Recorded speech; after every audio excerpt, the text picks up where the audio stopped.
শেখ হাসিনার পতনের পর একের পর এক বের হয়ে আসছে চাঞ্চল্যকর সব তথ্য। সাবেক প্রধানমন্ত্রী শেখ হাসিনা সহ আওয়ামী লীগের মন্ত্রী এমপিদের বিরুদ্ধে নানা অভিযোগ সামনে আসছে। বেরিয়ে আসছে কোটি কোটি ডলারের অবৈধ আয় আর পাচারের বিস্ফোরক তথ্য। এবার এমনই এক তথ্য দিয়েছে বিভিন্ন দেশের সামরিক ও প্রতিরক্ষা খাতে দুর্নীতি অনুসন্ধানকারী গ্লোবাল ডিফেন্স কর্পোরেশন। সম্প্রতি তাদের এক প্রতিবেদনে বলা হয়েছে, বাংলাদেশের ক্ষমতাচ্যুত প্রধানমন্ত্রী শেখ হাসিনা তার ছেলে সজীব ওয়াজেদ জয় ও ভাগ্নি টিউলিপ সিদ্দিক মালয়েশিয়ার ব্যাংকের মাধ্যমে রূপপুর পারমাণবিক বিদ্যুৎ কেন্দ্র থেকে 5 বিলিয়ন বা 500 কোটি ডলার লোপাট করেছেন, বাংলাদেশি মুদ্রায় যার পরিমাণ 60,000 কোটি টাকা। আউটস্ট্যান্ড Bangladesh prime minister Sheikh Hasina, her son Sajeeb Wazed Joy and niece Tulip Siddiq embezzled $5 billion from overpriced $12.65 billion Rupur nuclear power plant through Malaysian banks. এই শিরোনামে গ্লোবাল ডিফেন্স কর্পের প্রতিবেদনে বলা হয়েছে, প্রকল্প বাস্তবায়নকারী সংস্থা রাশিয়ার রোসাটম মালয়েশিয়ার ব্যাংকের মাধ্যমে শেখ হাসিনাকে এ অর্থ আত্মসাতের সুযোগ করে দিয়েছে। এতে মধ্যস্থতা করেছে ছেলে সজীব ওয়াজেদ জয় ও ভাগ্নি টিউলিপ সিদ্দিক। এতে বলা হয়, বাংলাদেশের পারমাণবিক বিদ্যুৎ কেন্দ্রের দীর্ঘদিনের লালিত স্বপ্ন বাস্তবায়নের কাজ শুরু হয় 2017 সালে।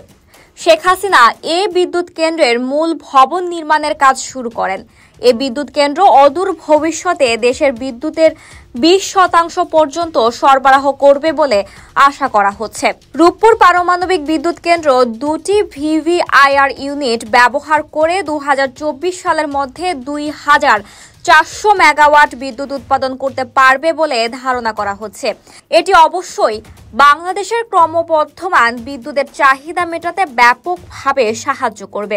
গণমাধ্যমে এমন ইতিবাচক প্রচারণার আড়ালে রাশিয়ার রাষ্ট্রীয় পারমাণবিক শক্তি কর্পোরেশন রোসাটম থেকে সোভিয়েত আমলের পারমাণবিক চুল্লি কেনার জন্য $5 বিলিয়ন বেশি অর্থ লোপাট করেছেন শেখ হাসিনা। এর নির্মাণ ব্যয় তুলনামূলকভাবে বাড়িয়ে ধরা হয়েছে $12.65 বিলিয়ন। এর মাধ্যমে শেখ হাসিনাকে মালয়েশিয়ার বিভিন্ন ব্যাংকে গোপনে $5 বিলিয়ন সরিয়ে নিতে সহায়তা করেছে রাশিয়া। মালয়েশিয়ার ওইসব ব্যাংকে রাশিয়ার বিশেষ তহবিল থেকে এ অর্থ এসেছে। প্রতিবেদনে আরও বলা হয়েছে, বাংলাদেশের পারমাণবিক খাত নিয়ে কাজ করার কোনো অভিজ্ঞতা নেই। এছাড়া পারমাণবিক বিদ্যুৎ কেন্দ্রের নকশা এবং নির্মাণ কাজের দেখাশোনা করতে পারেন এমন পেশাদার ব্যক্তিও নেই বাংলাদেশে। তবুও বাংলাদেশ রাশিয়ার সঙ্গে বিদ্যুৎ কেন্দ্র নির্মাণের চুক্তি সই করে এবং রাশিয়াকে কোনো তত্ত্বাবধান ছাড়াই নির্মাণ কাজের পূর্ণ নিয়ন্ত্রণ দিয়ে দেয়। লোকজন এখন গোটা বিদ্যুৎ প্রকল্প নিয়েই প্রশ্ন তুলতে শুরু করেছে। বিজ্ঞান ও প্রযুক্তি মন্ত্রণালয় এবং বাংলাদেশ আণবিক শক্তি কমিশনের মতো শীর্ষ রাষ্ট্রীয় প্রতিষ্ঠানের এতে জড়িত থাকার বিষয়টি সত্যিকার অর্থেই অস্বস্তিকর। রূপপুর পারমাণবিক বিদ্যুৎ কেন্দ্রের চুক্তি চূড়ান্ত হওয়ার আগেই লন্ডনে শেখ হাসিনা ও রাশিয়ার রোসাটমের মধ্যে বিতর্কিত মধ্যস্থতা করেছেন টিউলিপ সিদ্দিক।